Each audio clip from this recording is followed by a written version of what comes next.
Hello and welcome to the Court Case Podcast with me, your host, James Court. We've got a very special Saturday episode here for you today, guys. We're going to be talking one thing and one thing only. It's here, it's coming, it's the end of the world.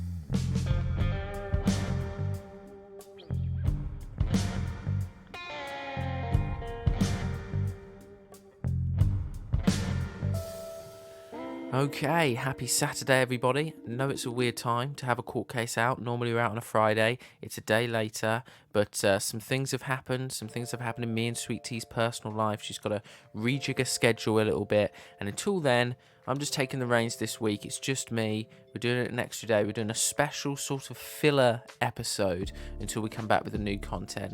And this isn't going to be a regular thing, but I'm thinking whenever something does go on in one of our personal lives and there's a reason why we can't bring a podcast out for 1 week, something shorter like this is probably something that I'll try and do. So this is probably going to be, a 20-minute or so episode. We're going to focus on one story, something that I've talked about on my blog before, on my website, but some people might not be aware of the Court Case blog, and so this is a nice way to advertise that, to get sort of people to head over there and see our other content, as well as still provide a nice podcast for people to listen to and just to get a bit of the court case flair. But we can still talk shop. We can still talk some cool stuff that's happening in the court case world. We've got some amazing stuff planned. I'm gonna make an announcement in a second of an amazing guest that we're going to be getting on the show really, really soon. And I'm not going to say the name of the guest. I'm going to leave it until the week of the recording where I'll announce it. But it's probably going to be one of the best guests we have ever had on this show. It's going to be a huge one. It's someone that's been talked about in national news. It's someone that has had a harrowing story. They messaged our podcast specifically last week, and they said that they've been exonerated from prison and they want to come on our show and they want to tell their story.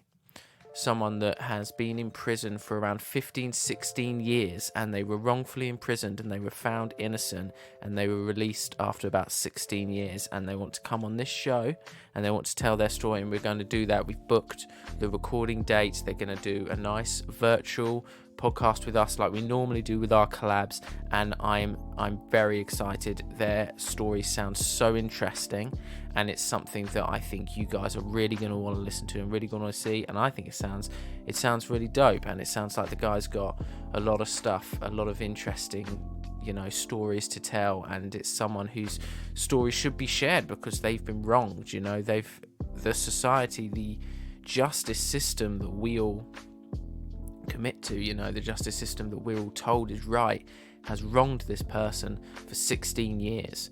That's a long time. That is a hugely long time chunk of someone's life.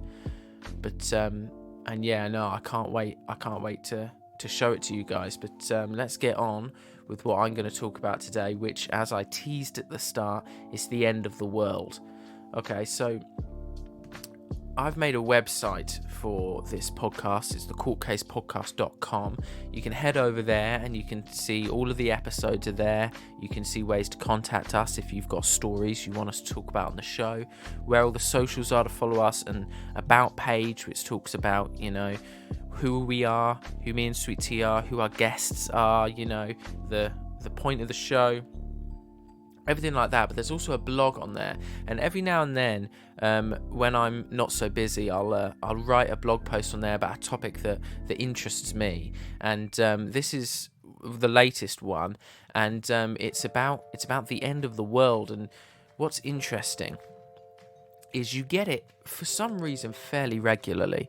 I mean, it seems that Lab Bible likes to post on Twitter that someone's predicted the end of the world every week or so, but you get these interesting stories of people that have predicted the end of the world. It's not come to pass, and what happens afterwards and how they did it and why, what was the thought behind their heads. And there's some really interesting stories throughout history of people that have predicted the end of the world, and I'm going to try and just paint pictures for you now, and I'm going to tell these stories for you, and I'm going to give you guys some cool stuff to chat about around the water cooler, about weird topics like this, okay? So picture this in your head, okay?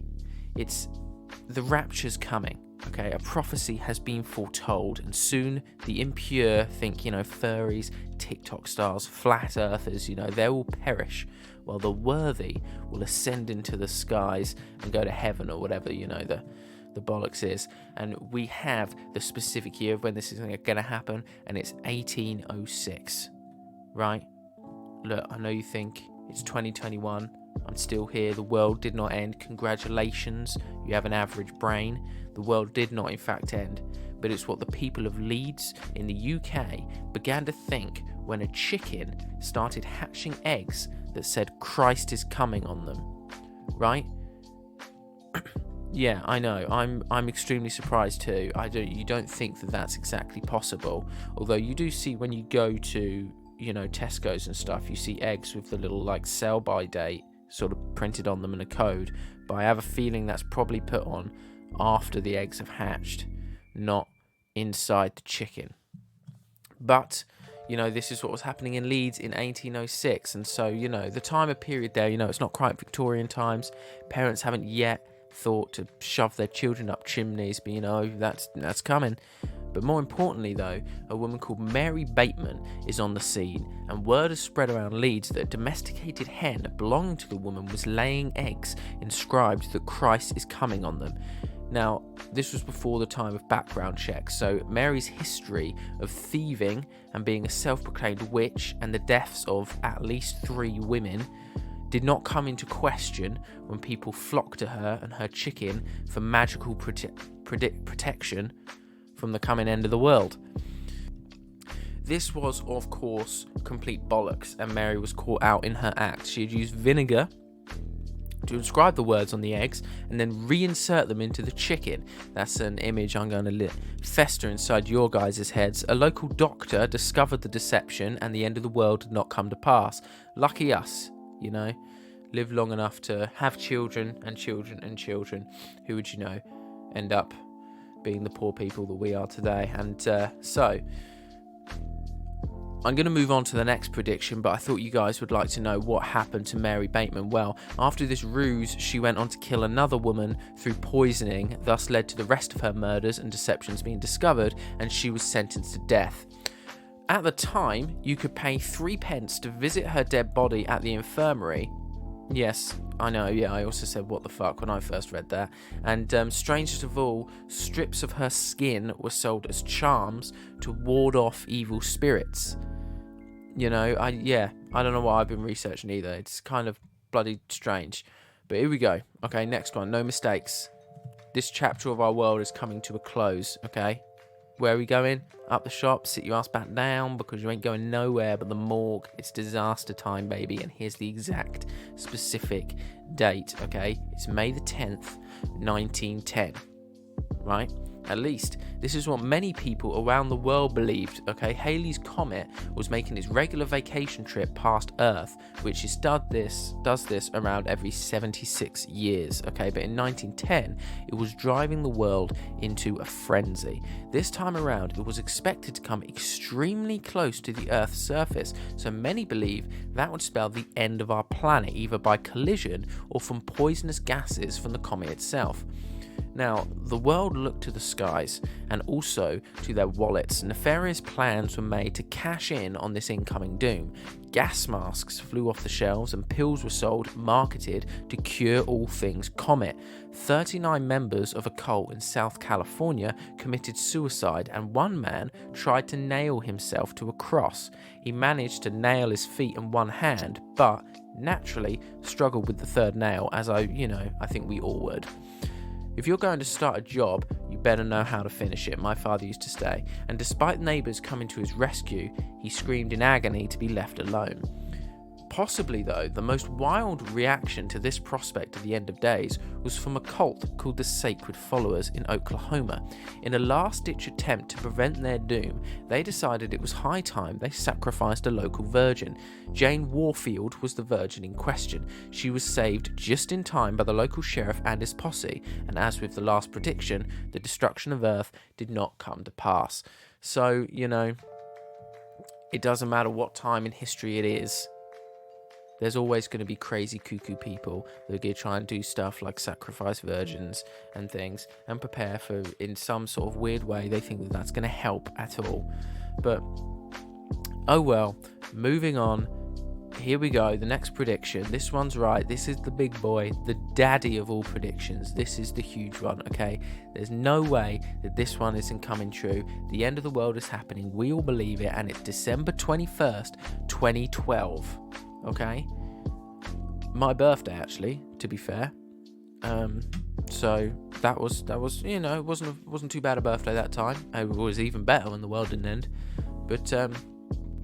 But yeah, this is probably the one that you've heard about the most. You know, it's a really popular one. There were movies about it, everything like that. You know, December 21st, 2012. Now, the 5,126-year-long Mayan calendar ends on this day. I don't know why the calendar is so specific, and that's the exact number of years, but there you go. No one knows what the Mayans were thinking.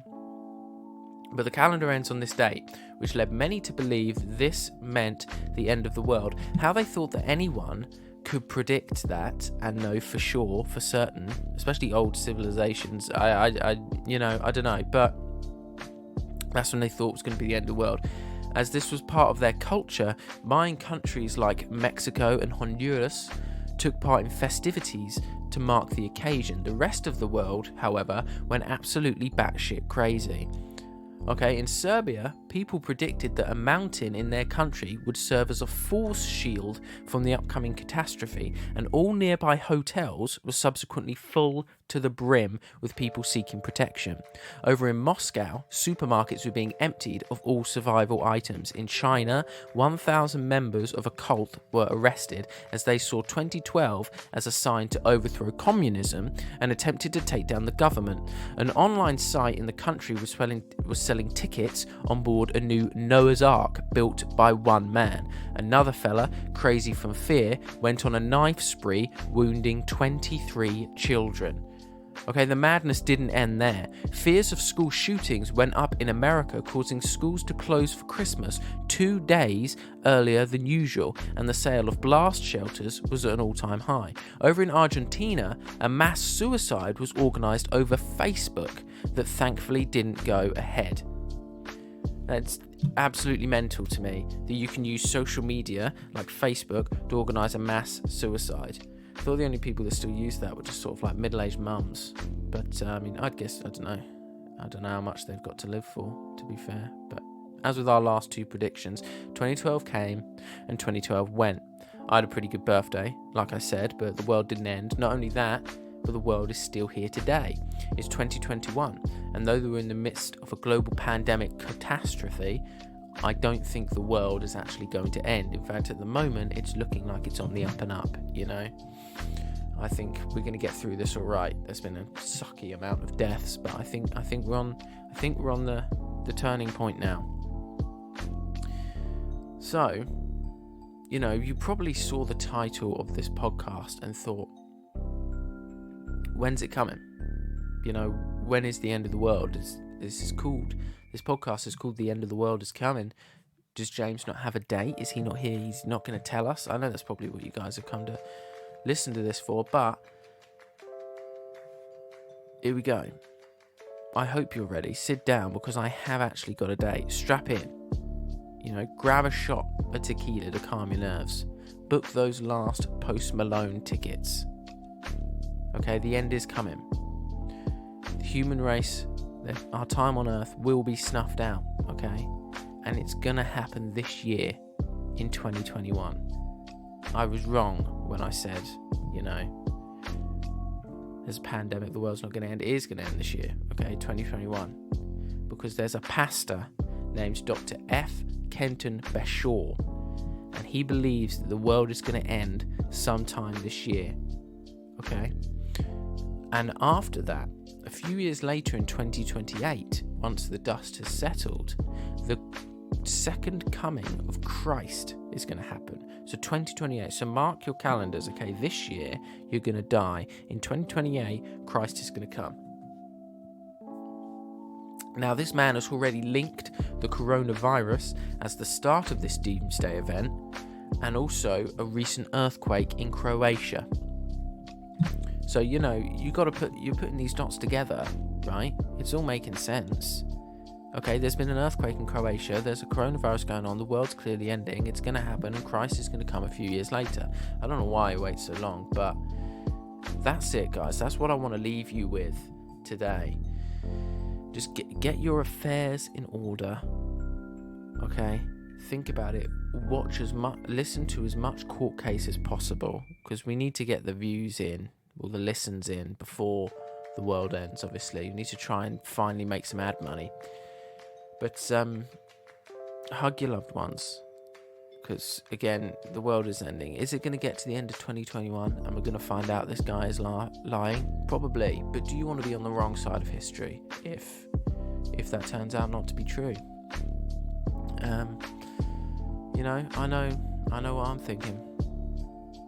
Why am I sitting here in this bedroom recording a podcast when I could be out living my life? I can't, because there's too many restrictions, but you get the sentiment that I'm trying to get at here.